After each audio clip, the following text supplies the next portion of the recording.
This is CBC Vancouver News.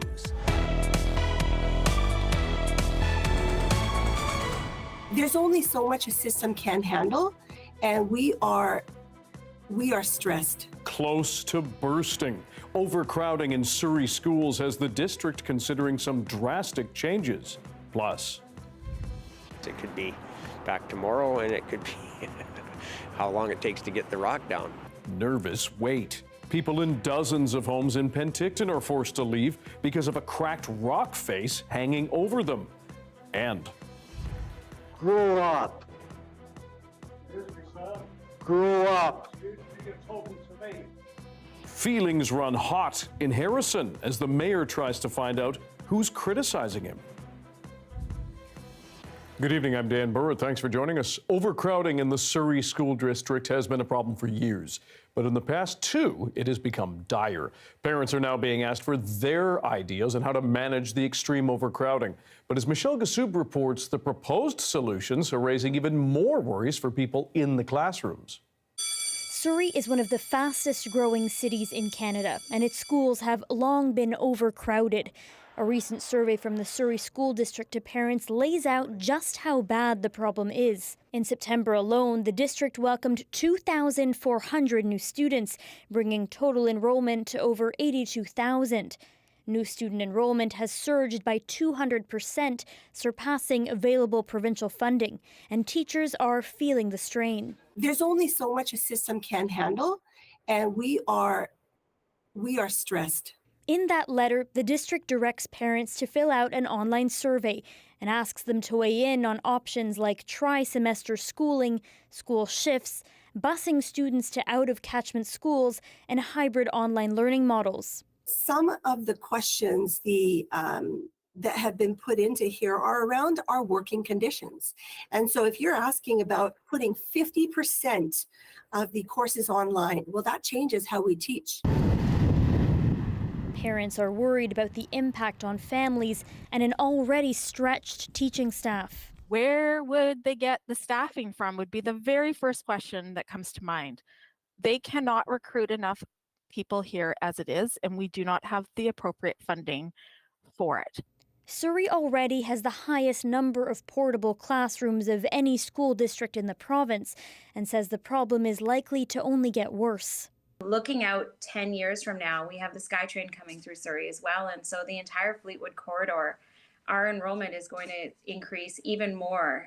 And so we need to start preparing for that. In a statement, the Minister of Education said 2 new elementary schools are under construction and wrote, "I am concerned about some of the options outlined in the survey, but trust that the school district would discuss these options with the ministry before making any decisions." Those in classrooms say what's needed most is funding. Why should we have to completely change education and how we deliver it because we're running out of space? This is a responsibility of the government to step up and do the right thing. A call to anticipate even more students as Surrey continues to grow. Michelle Gassoub, CBC News, Vancouver. 13 more cities and towns in our province will soon be covered by a vacancy and speculation tax. Most of them are in the Okanagan or on Vancouver Island. They include Parksville, Courtenay, and Penticton. The government says the move will help deliver more housing to people living across BC. Homes shouldn't be left empty, and they shouldn't be used as investments for speculators. Homes should be used by people so they can live where they work and where their children go to school. In 2025, residential property owners in those 13 communities will have to declare how they use their properties in 2024. Exemptions include primary residences, properties with a long-term tenant, and life events like a divorce or separation. The broader rollout of the tax, though, is not welcome news for some. The mayor of Penticton claims the province did not consult him, and he argues his community has unique needs. It just feels like the things are being piled on us without any consultation whatsoever.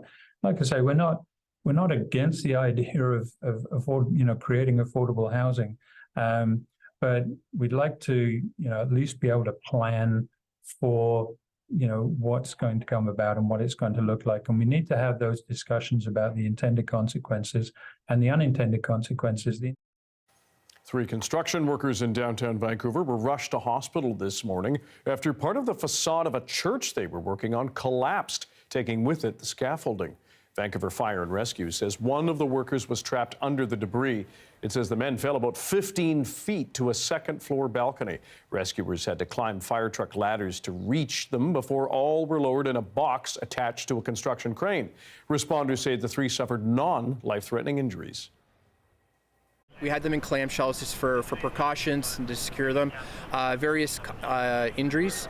And so, yeah, one at a time, we used the construction crane and got them off that location down to ground level, into ambulance and off to hospital. The fire department has since clarified that the collapse happened at the First Baptist Church on Nelson Street. The Habler Group is refurbishing that site. CBC News has reached out to the company for comment. Thurlow Street between Nelson and Smythe was closed for part of the day. Vancouver police are looking for witnesses after they say a 34-year-old man was stabbed to death in the downtown east side yesterday afternoon. Police say the victim was found bleeding on the ground in the middle of a busy sidewalk on the south side of Hastings between Columbia and Carroll. That sidewalk is covered by a construction tunnel. Investigators say there are witnesses and they're hoping they will contact police. No one has been arrested yet. About 24 people in Penticton remain nervous and out of their homes. They were told to leave yesterday afternoon when work crews saw a crack in a rock a face that overhangs the Pleasant Valley Mobile Home Park. Brady Strachan spoke with those ordered to leave. This neighborhood in Penticton is built right up against this steep rocky slope behind me. It's a beautiful and tranquil spot, but that all changed when emergency officials this week found a large fissure in the rock face, and now they worry that a large chunk of rock may break off and fall down onto the homes below it. The crack on the rock face is clearly visible from the streets below, with what looks like a massive piece of rock separating from the cliffside. As a precaution on Tuesday, emergency officials asked people living in 25 homes in the Pleasant Valley Mobile Home Park closest to the rock face to leave. Carrie Moss is one of them. You can see it from my place. You can see where it's kind of got a bit of a crack in it. I don't know whether that crack's been there forever or whether it just showed up when they were working up there. He and his neighbors are registering at this evacuation reception center to get vouchers for hotel rooms and meals. On Wednesday afternoon, crews brought in large cement blocks to build up a retaining wall to protect the neighborhood from any falling debris. Emergency Program Coordinator Brittany Siebert says further assessments will determine the next steps. Just know that we are working as fast as we can to get people home. We don't enjoy having people evacuated from their homes, but we do it to ensure the safety of our residents. So as soon as we have information to update, we are trying to provide that update in a timely manner. And once we're able to get people back in, we'll make sure that they get home. And while residents here say this type of emergency is new to them, the South Okanagan has experienced several rock slides this year that have damaged infrastructure and forced other people to leave their homes. We are in the Okanagan Valley where we have had other incidents happen in the region, so this isn't a completely uncommon situation. Officials say they'll know more tomorrow after further assessments of the rock face and hopefully have a timeline when everybody can return home. Brady Strachan, CBC News, Penticton. BC Ferries wants to add 7 new hybrid vessels to its fleet to replace aging ships that are set to retire after this decade. The company has put out a call for shipyards interested in designing and building several diesel battery hybrid ferries. The company says the purchase will be a milestone investment in ships. The first vessel in the new ferry class is expected to be ready for service in 2029. We do expect they will be similar in size to a Spirit class vessel. We are just at the beginning of the process with that request for expressions of interest. We do still have to get approval from our board of directors as well as the BC Ferry Commissioner, but suffice to say we are planning on having new ships in service in the future. Marshall says the new ships will run on its major routes between Metro Vancouver, the Sunshine Coast, and Vancouver Island. She says the hybrid vessels will be more reliable, pollute less, and be able to run fully electric in the future. Harrison Hot Springs is a small village, but it has been mired in big problems since the last election. The Fraser Valley community of 2,000 people has seen most of its staff quit, and council meetings end after screaming messages. But this week brought a new drama, or the drama to new heights. or perhaps more accurately, new lows, burrowing deep under the surface. Justin McElroy explains. Harrison Hot Springs. It's not going well. The mole exists within this council or a previous council member. That's not debatable. That's a fact. Not a fact. You're out of order, sir. No. That is Harrison Hot Springs Mayor Ed Wood, and he wants to get to the bottom of one particular thing. I am willing to personally put up a $5,000 reward to find that mole. You see, someone is putting letters in mailboxes around town. They call themselves the Mole. The letters are highly critical of the mayor and the councillor who supports him, and the mayor's conduct in both his political and personal life. And the mayor thinks he knows who wrote it. The mole exists within this council or a previous council member. That's not debatable. That's a fact. Not a fact. You're out of order, sir. No, I'm speaking. I am speaking. You're out of order. So, at Monday's council meeting, the mayor put on the agenda a motion to find a lawyer certified in moles, to find the mole, and to prosecute the mole. And the three councillors who don't support the mayor weren't too happy. In my opinion, this is not a council issue.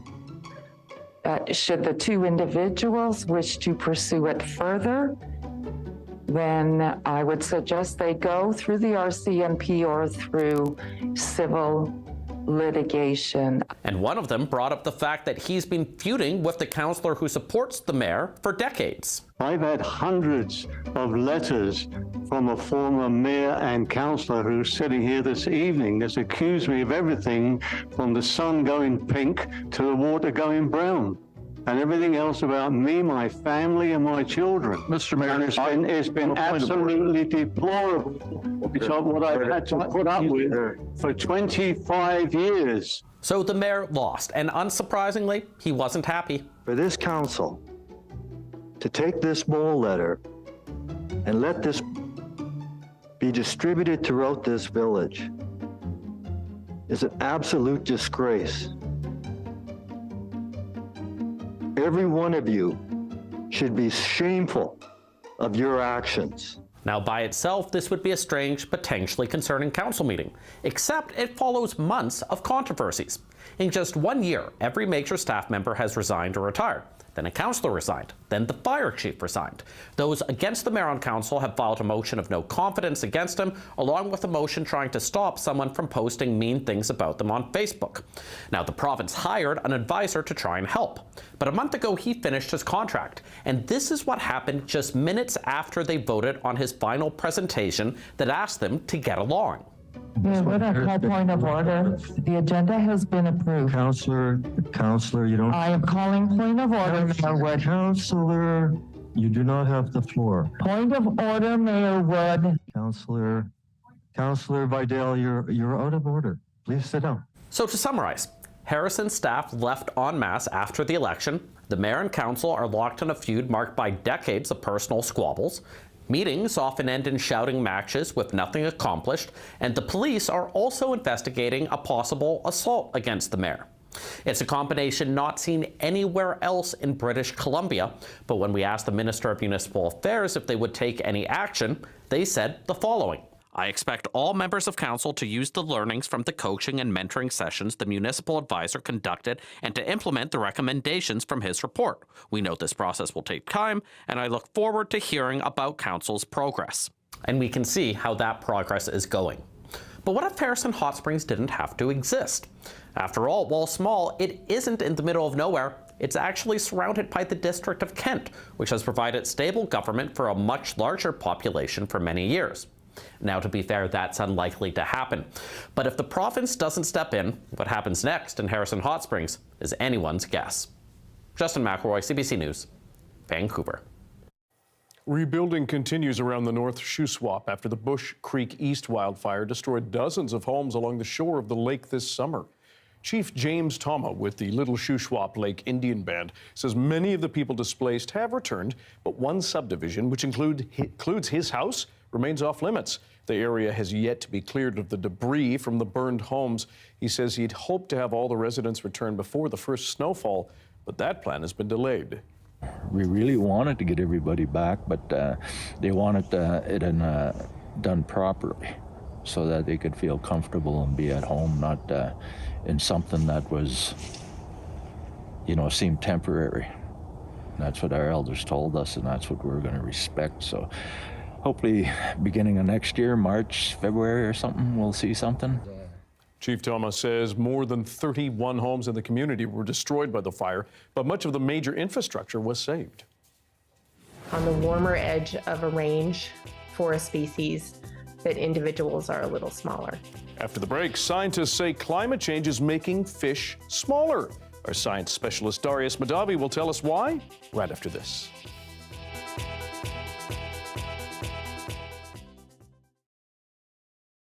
Hello to everyone watching our commercial-free live stream tonight. If you have a kid in your home or your life, chances are they've dabbled or perhaps become a little obsessed with Minecraft. The popular video game has been around for a while now and shows no signs of losing popularity. And as Maurice Katz discovers, that popularity is being used to bring Indigenous heritage into classrooms. This is just the welcoming post or house post. It's amazingly done. For Councillor John Peters, the original Minecraft has always been a way he could connect with his son on the autism spectrum. Seeing something like Minecraft that incorporates the teachings of Coquitlam First Nations is just simply amazing. I'm actually so excited that I can't wait to have my turn with my sons on this game. The Coquitlam First Nation, along with School District 43 and Microsoft, have teamed up to create a new Minecraft world called the Pacific Northwest Coast Experience. How it began was we had our STEAM teacher come to us to say we have this wonderful tool called Minecraft. Can we find a way to use that to help with Indigenous storytelling here in our territory? I thought, what a wonderful idea. And it just grew from there. I just think it's so amazing that they're just working together. As a knowledge keeper, Peters says it's a valuable tool to teach younger generations Indigenous values. Wood box is an example of one, and you can store stuff in it. Like important, like things that have meaning to you in it.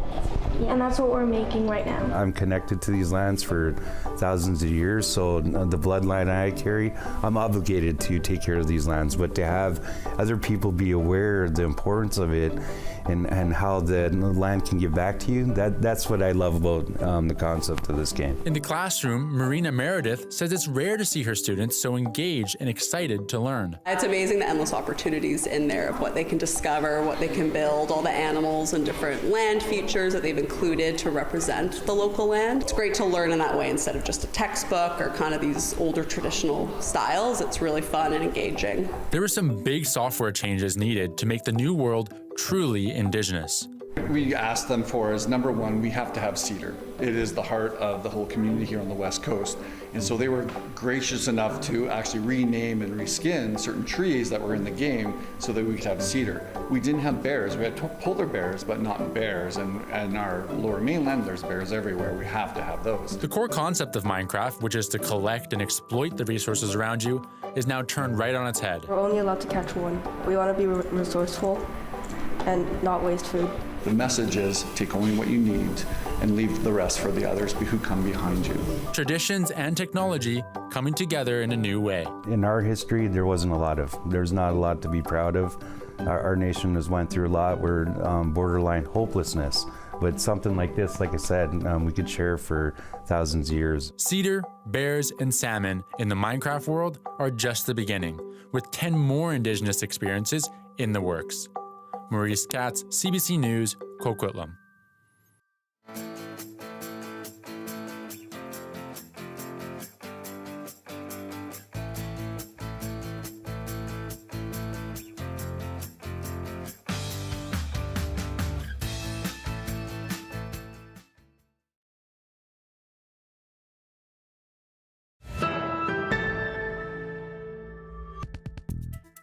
If you like to fish, have you noticed you're not hooking as many big ones as you used to? It's not just you. A global team of scientists looked at a massive decades-long data set with the body sizes of all sorts of species, from fish to mammals to plants. Not all groups had obvious trends, but one was clear-cut. Fish are shrinking. To explain why is our science specialist Darius Madavi. Darius, why are they shrinking? That's the big question, and it's part of what makes this study so exciting, because the researchers were using this massive data set that goes back decades. They could actually tease apart why these communities of species were shrinking. Now, on the most basic level, there's a few ways you could expect this to happen, so take a look here. The first one is that the species themselves, the individuals within the species, are getting smaller. There's some pressure that means that the bigger individuals don't do as well as the smaller ones, so over generations, they shrink. The second is that the bigger species themselves are leaving or dying out entirely, and then that leaves more room for these smaller species to take over, so the average size in the community goes down that way. But there's also a third possibility, which is that both of those things happen at once. The bigger species die out or decrease in individuals, and then the individuals that are left of the smaller species also shrink in size. And so the researchers found that in this case, both of those things were happening. But we can also dig deeper. We live in the Anthropocene, an era where our planet is completely dominated by humans. And what sort of animals do humans want to hunt? We want the biggest. Bigger is better for meat, shellfish, and seafood, and whatever else. And according to Amanda Bates, one of the study's authors and a professor and chair in ocean conservation at the University of Victoria, climate change can also be a big factor.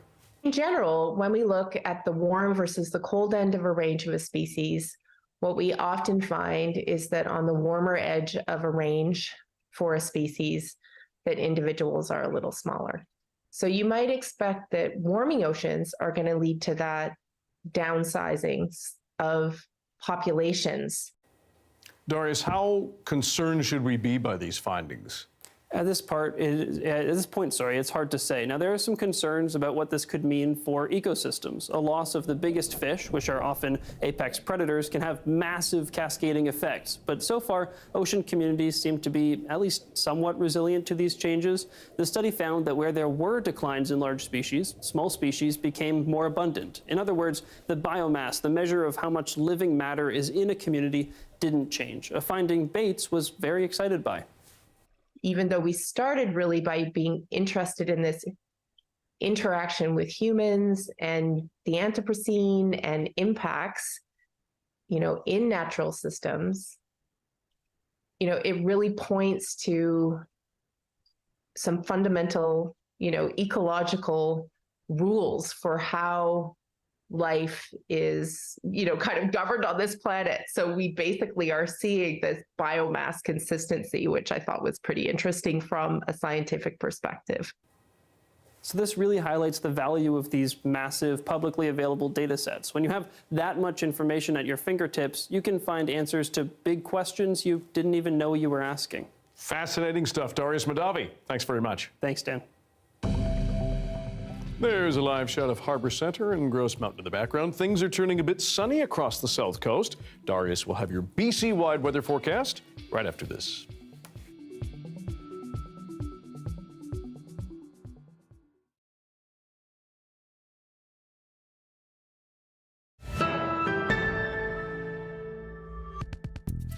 Welcome back again. You ask, we listen. A popular shortbread recipe disappeared from the Facebook page of CBC Daybreak South because of Meta's ban on Canadian news. Our Okanagan team was inundated with emails about that lost holiday recipe. So our host, Chris Walker, is going to take us through the steps of making the award-winning CBC shortbread. 10 or 11 years ago, our local CBC station held a shortbread contest, and we had people send us recipes from all over southern BC, their family's favorite shortbread recipes, and I baked about 10 or 15 of the finalists, and this was the winner. It comes from Sandy French in West Kelowna. And year after year, we remind people that it's now time to get your CBC shortbread in the oven, and this year, because the recipe had lived on our Facebook page, and of course now Meta has blocked our Facebook page, so we had people start to email us. I mentioned it on the radio. Before we knew it, we had almost 600 emails from people who wanted this recipe. The secret to this recipe, there are 3 secrets to this recipe. One of them is rice flour, which you have here. It's a fine flour, obviously rice-based flour. The second one is berry sugar. This is fine granulated sugar, not icing sugar, berry sugar. Now, there's a strike on right now at the Rogers Sugar Refinery. this is hard to find. What you can do is put granulated sugar in your food processor, blitz it a few times, voila, berry sugar. The other secret is to bake this recipe now so that in a month it's ready for the holidays. And then by the time Christmas comes along, you have a crispy cookie on the outside and a nice chewy cookie in the middle, and it's a delicious holiday treat.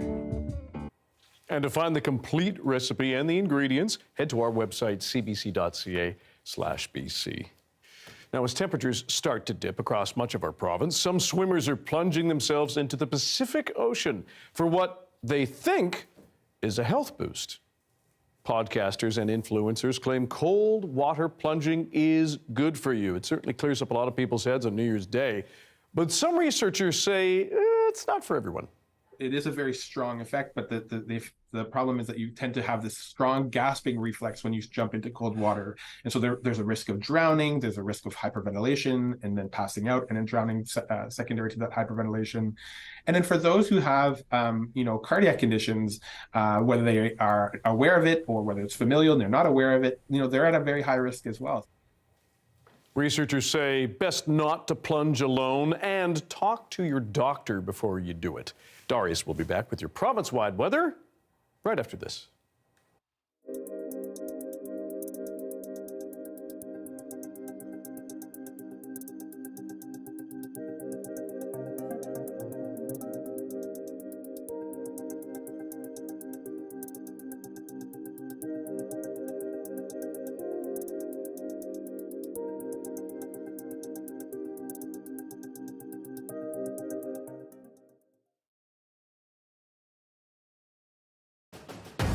We're sharing really important information with the public, and I feel like this is exactly what our job is, especially as the public broadcaster, especially in morning radio.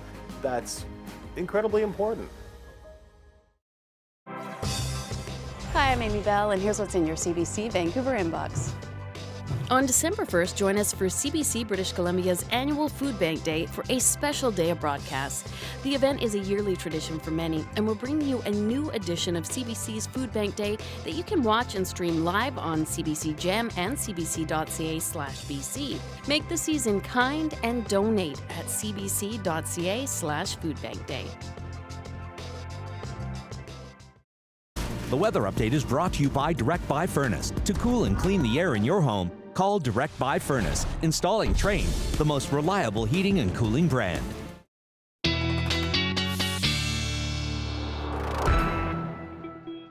Time for our BC-wide weather forecast with science and climate specialist Darius Mahdavi.